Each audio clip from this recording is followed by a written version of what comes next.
it's not always the money, right? They look at other things. So it might be nice that you pay really good, but you also want to make sure that they know other things, like they will be appreciated. That's what employees want. What job would you tell your daughter or your son to apply for? You need to think about that. That's what you want your job to look like. And then you can start to talk a little bit about who's our perfect employee, and then some of the job requirements. I don't like to list maybe more than typically 3 to 5 job requirements. So I think I might take a look at this ad and take some of these out of here, because I like to use the word some, first of all, because I don't want to say this is all you have to, this is all we require. The other thing is, I don't want to have 10 or 15 things listed here, because it sounds like a laundry list of things you better do or you better not do, or you're not getting a job. I usually think about 3 to 5 will cover it, and then you can screen them later on in the process. So our job ad here, I'm going to take a look at this maybe tomorrow and take some of these out of here. But that's it. That's what we use for Indeed. Again, first paragraph, that's where all your keywords are going. And that's based on the research we talked about, right? And then we just want to talk what's in it for you. What's in it for you, job seeker? Why is this a good fit for you? What are we going to do for you? I want to now show you a Craigslist ad very quickly. Okay. The job title, the most important couple things in a Craigslist ad, our job title should stand out. You want it, bold. You want icons in here, dollar signs in here, weekly pay in here, things like that. Because when you look up something as a job seeker on Craigslist, if you've ever been on there, it just lists them like literally one after another.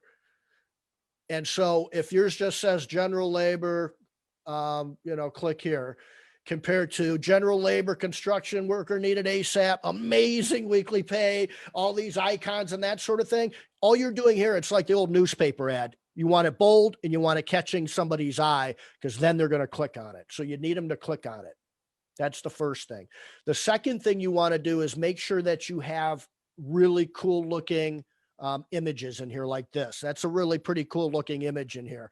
Most Craigslist jobs don't have images, and the ones that do aren't always the nicest looking image, and they don't know what they're doing, and it's like off center and everything else. So those are the first two things. Job title, make it bold as you can. Have a nice image in there. Oh, shoot. I hope I didn't screw that up. Nice image. Nice image. It is actually a really nice image.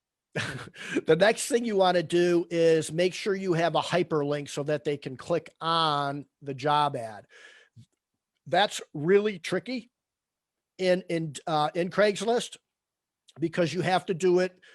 You can't just put in a link and expect it to be a hyperlink. You don't just kind of throw in an image. You can put in an image and it'll show up a little image in the corner, but you have to use HTML code to do this. So all of the things that we do in Craigslist will show up, if you looked at it, as HTML and coding. And then when we hit submit, it transitions into what you're looking at right here. Hey, I have an announcement. Cool. I invited some people to join the group, and we now have 1,000 members in the group. Woo! Nice. Thanks for our most recent joiners. Thanks for getting us over that hump. Absolutely. I'll drink to that. And again, I'll drink to pretty much anything. Cheers. I'll drink to Dan drinking. There we go. Thank you, man. That's awesome. 1,000. Nice job. We talked about Indeed and keywords in the very first paragraph. Craigslist, the opposite. You want to put keywords at the end of it. Why is that?